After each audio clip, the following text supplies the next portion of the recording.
You don't just wake up at 3 a.m. You wake up and then you watch yourself wake up. You notice the ceiling. You notice the silence. You notice that your body is exhausted, but your mind is already moving, already pulling at something, already halfway through a thought you didn't choose to have. And then comes the worst part. The moment you realize you're awake. Because the second you realize it, something shifts. A quiet panic. A calculation begins. How many hours do I have left? What time do I need to be up? If I fall asleep right now, I can still get 5 hours. 4.5. 4. You know that math. You've done it 100 times. And you know that doing it never once helped you fall back asleep. Here's something no one ever told you about that moment. That experience. Lying awake in the middle of the night. Mind quietly active. Body heavy. It wasn't always a problem. For most of human history, it was just Tuesday. People in the Middle Ages slept in two separate phases. They would fall asleep shortly after dark, sleep for 3 or 4 hours, then wake, naturally, calmly, without alarm. They called this time the watch. They would lie quietly, think, pray, talk softly to whoever was beside them. And then, after about an hour, they'd drift back to sleep until morning. 2 sleeps, every night, for centuries, not because something was wrong with them, because that was the default human sleep cycle, the one your body still remembers. But here's the part I want you to sit with. Those people didn't lie awake calculating. They didn't wake up and immediately begin measuring what they were losing. They didn't treat the darkness as a problem to escape. They simply existed in it, quietly, without judgment. And that difference, that single psychological difference, is almost certainly the reason they didn't suffer the way you do. Because here's what sleep researchers have found. And this is the part that changes things. The wakefulness itself isn't what exhausts you. The anxiety about the wakefulness is. There's a term for it, orthosomnia, the obsessive pursuit of perfect sleep that actively prevents sleep from happening. The harder you chase it, the faster it runs. The more precisely you monitor it, the more it slips away. You were never taught how to be awake at 3 a.m.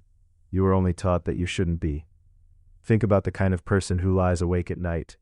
Not the version of yourself you judge, the real version. You're probably someone who thinks too much, who carries things, who replays conversations, who plans ahead, who notices things other people walk past. Your mind doesn't switch off easily, because it was never built to switch off easily. That's not a flaw in your character. That's actually a sign of something. Psychologists call it high cortical arousal, a nervous system that stays alert longer, processes deeper, holds on to more. People with this pattern tend to be more conscientious, more empathetic, more creative.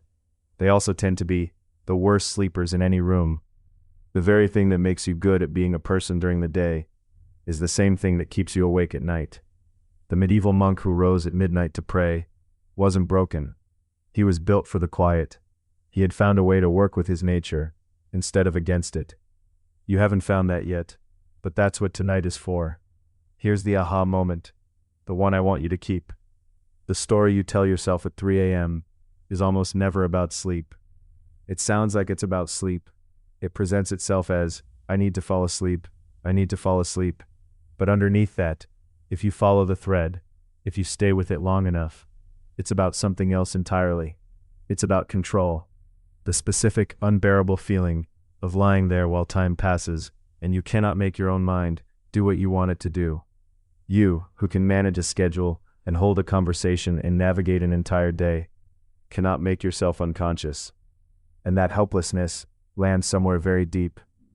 Because most of us spend our days maintaining the feeling that we are in control of our work, of our image, of what other people think, of how things go. And sleep is the one place that refuses to cooperate. You cannot perform sleep. You cannot optimize your way into it. You cannot impress it. You cannot be better at it through effort. Sleep only comes when you stop trying to make it come. That's not a relaxation tip. That's a psychological truth about the kind of person you are. The people who slept best throughout history weren't the ones who had perfect conditions. They slept on straw, in cold rooms, with no blackout curtains, with genuine problems that made your 3 a.m. anxieties look manageable. They slept because they had a different relationship with not being in control, not because they were simpler, not because their lives were easier, because the night to them was not a problem to be solved. It was simply the night. So here's what I want to offer you. Not a technique, not a breathing exercise, not another thing to do correctly. Just a reframe. What if tonight, this night, right now, wasn't something going wrong? What if your body waking up is not a malfunction, but a memory, a very old pattern surfacing in a modern body that has been told for years that this pattern is wrong? What if the hour you spend lying awake isn't wasted time, but something closer to what those medieval monks called vigils? A natural interval, a quiet moment between two sleeps that your nervous system actually needs. You don't have to believe that completely. You just have to hold it loosely enough that the calculation stops. Because the calculation is the problem, not the wakefulness, not the darkness, not the thoughts, just the math, just the measuring, just the story that this means something bad. Let it mean something else tonight. Let it mean that your mind is alive, that you feel things deeply enough to carry them into the dark, that you are, at your core, someone who cannot simply shut down, and that this has always been both your burden and your gift. The monks knew it, the farmers knew it, the medieval world, with all its hardship and all its darkness, built the quiet hour into the structure of every night. They left space for this. You are allowed to leave space for it too. The second sleep always came for them. It will come for you.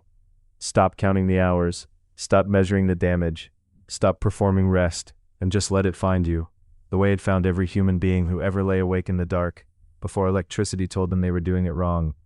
You're not doing it wrong. You're just remembering something very old.